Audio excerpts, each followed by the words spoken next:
Hello दोस्तों, मैं इरशाद। आज हम एक बातचीत के लिए उपस्थित हूँ, जो हमारे साथ मौजूद हैं, उनकी कई पत्रिकाएँ, शोध पत्र आ चुके हैं, इतिहास से जुड़े कुछ महत्वपूर्ण सवालों को। तो हेलो सर, स्वागत है आपका हमारे इस पॉडकास्ट में।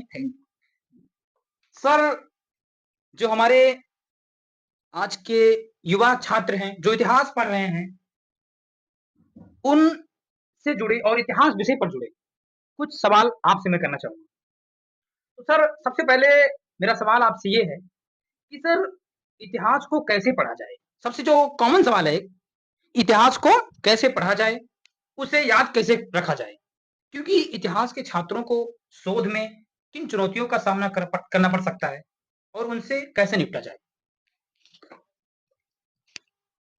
शुक्रिया इरशाद मौका देने के लिए। जी, बिल्कुल सर, स्वागत है आपका। अ, जो सब आप एक ही सवाल में कई सारे सवाल ले आए हैं, तो एक-एक करके बड़ी ही सावधानी से जवाब देने की ज़रूरत है। इतिहास जैसे शब्द को हम लोग जितना जनरलाइज़ करते हैं उतना है नहीं, ये गंभीर विषय है। और हालाँकि ये 2 अलग बात है।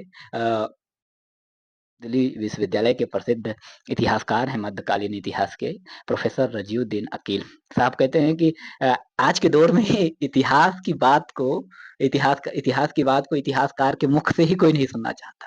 तो बिल्कुल। ऐसे दौर में इतिहास को क्यों पढ़ें, कैसे पढ़ें, इस पर सवाल करना बहुत लाज़मी होता है।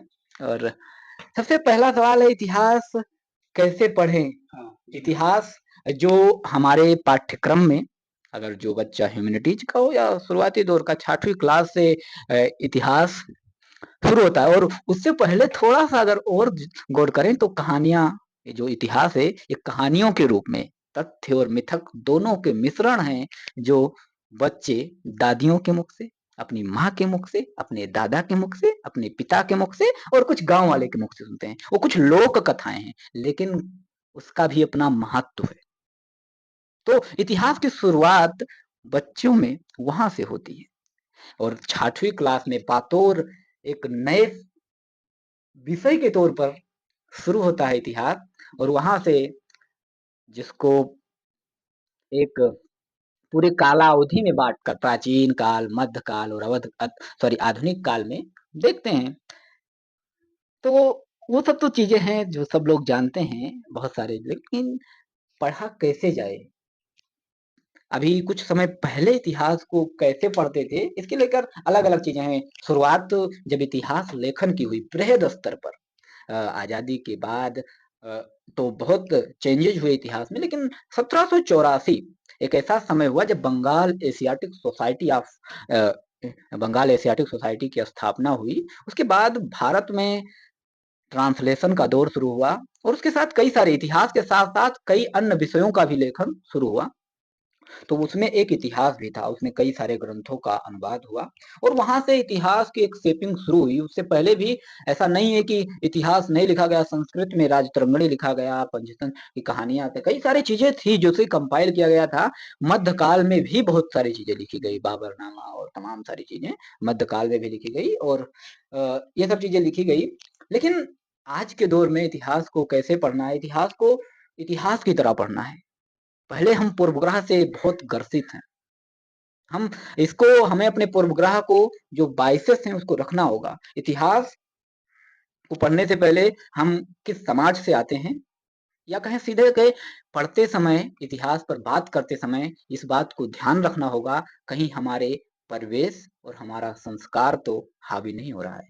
हमें हमारे सेंटिमेंट्स, हमारी जो मूल संवेदना है, उसको हिंट नहीं करना है पढ़ते समय। उसको सीरियसली नहीं लेना है, क्योंकि आप जब पढ़ेंगे इतिहास तो सब कुछ मिलेगा। हो सकता है आप किसी बड़े तबके से आ रहे हैं, तब बड़े तबके का मतलब कि आप सामान्य क्लास से आ रहे हैं, तो कई सारी जगह पर आपकी आलोचना मिलेगी, तो आप क्रोध से भर जाएँगे, खिन्नता से भर जाएँगे दूसरे समाज के। इस पूर्वग्रह से बचना है। हालाँकि हो सकता है कई-कई जगह पर वो सारी चीज़ें हो सकती हैं, लेकिन आपको उसका जाँच करना है, तथ्यात्मक, बिना सिर पूछ की बात नहीं करना है। और इतिहास को पहले तो शुरुआत इतिहास लेखन के राजनीतिक तौर पर हुई थी, लेकिन आगे चल कर के इसके आर्थिक पहलू आए, फिर सामाजिक आया, फिर सांस्कृतिक पहलू आए, और अब बहुत सारी चीज़ें हैं। और 1980 के दौर में तो बहुत ही कमाल का कमाल का स्ट्रीम निकल के आया, जिसे हम उपाश्रयी कहते हैं, साल्वर्टन स्ट्रीट कहते हैं, कमाल का।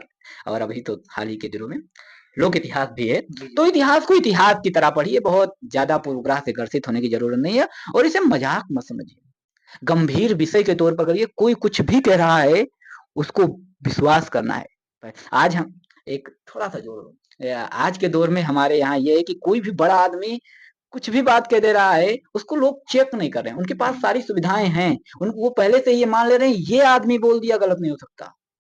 मैं इस बात को आप लोगों को बता दूं, कोई कितना भी बड़ा हो, कितना भी अध्ययन समय तक उस पर अध्ययन, लेकिन उसको आपको जांच करना आपका कर्तव्य है।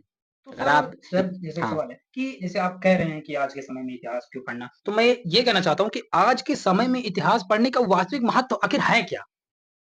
जो आप कह रहे हैं। वास्तविक महत्व ये है कि हाँ, सबसे पहला जो तमाम सारी चीजें हैं कि पहला नंबर तो ये है कि जो इतिहास है ना, ये इतना जल्दी लिखा नहीं जाता है जितना जल्दी लोग इसको समझते हैं, जितना जल्दी घटित होता है। कोई भी घटना घटित होने के बाद लिखा जाता है, और सवाल लिखते जो समय घटित होने के बाद घटना 5 लिखी से तो वही इतिहास ही है। हाँ, लिखते समय इतिहास होता है जो जो पूर्व आज में घटित घटनाएं ही हाँ इतिहास कहलाती हाँ, बहुत सारे इतिहास की परिभाषा पे जाएंगे, उसके बाद उसके अर्थ पे जाएंगे तो डिबेट है, बहुत सारे डिबेट हैं। हैं। बिल्कुल लेकिन सर। अगर जो इतिहास जब लिखा जाता है तो सवाल ये उठता है कब कोई घटना है, कब हुई थी, कहाँ कहाँ हुई हुई थी, और कैसे हुई? क्यों हुई थी, कैसे हुई थी, उसके क्या तमाम महत्व। फ्यूचर वर्ड आपके ये 5 दिमाग से में 6 5 डब्लू, प्रश्न वाचक थे। मीडिया में भी यही तो एक 5 डब्लू का सिद्धांत है, और इतिहासकार भी 5 डब्लू को लेकर चलते हैं।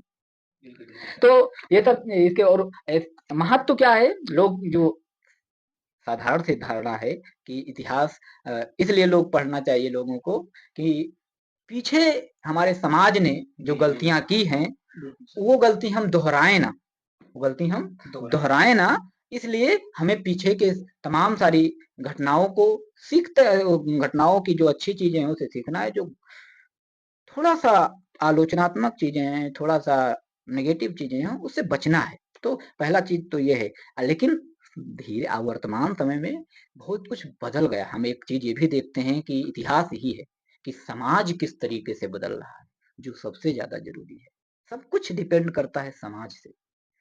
जो पहले घटनाओं से जो काम ना कर, ये किसी युद्ध में ये हुआ इसको छोड़ दे, किसी ये हुआ, सिर्फ युद्धों का इतिहास नहीं है, बहुत सारी चीजें हैं।